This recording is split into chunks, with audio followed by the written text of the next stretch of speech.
रात्रि के समय संत के आश्रम जाते और जाकर के संतों के चरणों की सेवा किया करते थे। क्या किया करते थे? सेवा किया करते थे। आज हमें अगर थोड़ा सा पद मिल जाए, प्रतिष्ठा मिल जाए, थोड़ा सा धन आ जाए हमारे पास, तो हम संतों की चरण की सेवा करना भूल जाते हैं। पर राजा परीक्षित को देखिए कि पांडवों के पुत्र होने के बाद भी, जिनकी रक्षा ठाकुर जी ने स्वयं उन्हें गर्भ में जाकर के करी, आज राजा होने के बावजूद भी संत के आश्रम जाते और अपने हाथों से संतों के चरणों की सेवा किया करते थे। ऐसे थे राजा परीक्षित। और जब पांडव यहाँ से जा रहे थे तो उस समय पांडवों ने राजा परीक्षित को 3 बातें समझाई थी। कितनी बातें? 3 बातें। कौन कौन सी बातें? कि सबसे पहला तो कभी भी अपनी आंखों के सामने पाप होते मत देखना। तो सबसे पहली बात, कभी भी अपनी आंखों के सामने पाप होते मत देखना। क्यों कहा? क्योंकि जो व्यक्ति जैसा देखता है वो व्यक्ति वैसा हो जाता है। यदि आपकी आंखों से आपने पाप देखा है तो कभी ना कभी आपके ये जो हाथ है ना वो भी पाप करने के लिए प्रेरित होंगे। आपका ये जो मन है ना ये भी प्रेरित होगा। और ये जो आंखें हैं ना महाराज, ये इंद्रियों में इतनी बड़ी इंद्री है कि आंखें अगर एक बार जो चीज देख ले वो चीज उसे हमेशा याद रहती है, हमेशा याद रहती है। अच्छा माताओं, एक बात बताओ, यदि आप कोई चीज सुनते हो तो थोड़ी देर के बाद, थोड़े दिनों के बाद वो सुनी हुई चीज आप भूल जाते हो। पर यदि कोई पिक्चर या कोई नाटक आप टीवी में देखते हो तो जब वो आप देखते हो ना तो भले 4 दिन बीत जाए या 5 दिन बीत जाए, आपसे कोई पूछ ले कि भैया इस नाटक में क्या हुआ, तो आप एकदम डिक्टो पूरी बात उसे बता दोगे कि भैया ऐसा हुआ था, ऐसा हुआ था, ऐसा हुआ था। क्यों? क्योंकि ये जो आंखों की इंद्रियां होती है, एक बार यदि व्यक्ति आंखों से देख ले तो उसे हमेशा याद रह जाता है। तो सबसे पहली बात क्या सिखाई?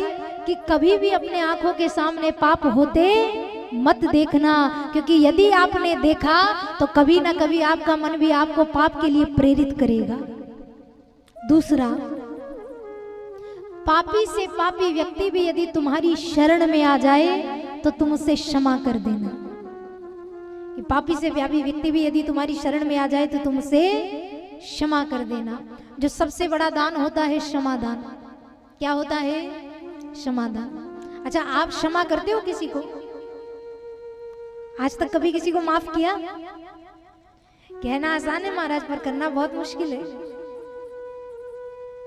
पर किया करो, क्योंकि आज के युग में अगर सबसे बड़ा कोई दान है तो वो है क्षमादान।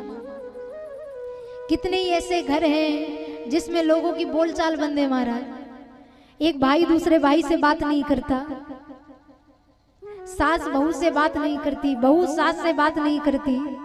कितने ऐसे घर में जिसमें बोलचाल बंद है। और कारण क्या है? कि इसने कुछ कह दिया, उसने कुछ कह दिया, तो दोनों के मन में मन मुटाव आ गया और उस मन मुटाव के कारण बोलचाल बंद हो गई। अब बहुत सारे लोग हैं जो कथा में आते हैं। एक व्यक्ति हमारे पास आया, आकर के कहता है कि दीदी संसार की बातें तो हमें बहुत याद रह जाती है, पर हमें कथा याद नहीं होती, हमें कथा याद नहीं होती, हमारे कथा मन के अंदर बैठती नहीं है। उसका कारण क्या है? तो उसका कारण क्या है महाराज? उदाहरण से समझाती हूँ, बहुत जल्दी समझ में आएगा। कि आज के युग में मोबाइल तो सबके पास होगा, है कि मोबाइल की अगर मेमोरी फुल हो जाती है तो आप यदि उस मोबाइल में या फोन में फोटो खींचोगे तो फोटो आएगी?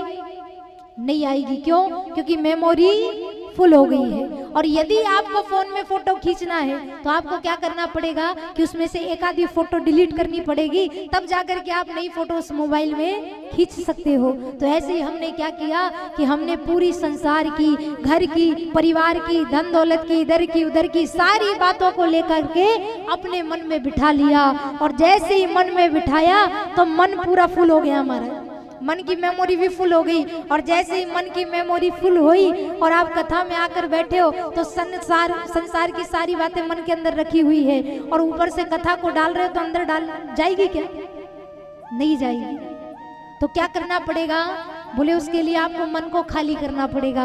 और ये मन खाली कैसे होगा कि जितने भी लोग हैं जिनसे आपकी दुश्मनी है, जिनसे आप बात नहीं करते, जिसकी बात को आपका बुरा लग गया है, आज जाना और जाने के बाद उनके पास फोन लगाना और फोन लगा कर कहना भैया देख तेरी मेरी जो भी बात हुई थी उस बात को आज यही खत्म करते हैं। और जैसे ही आपने इतना कहा वैसे ही आपके मन से वो एक बात हट जाएगी। और जैसे ही मन खाली हुआ तो फिर कथा मन में बैठ जाएगी।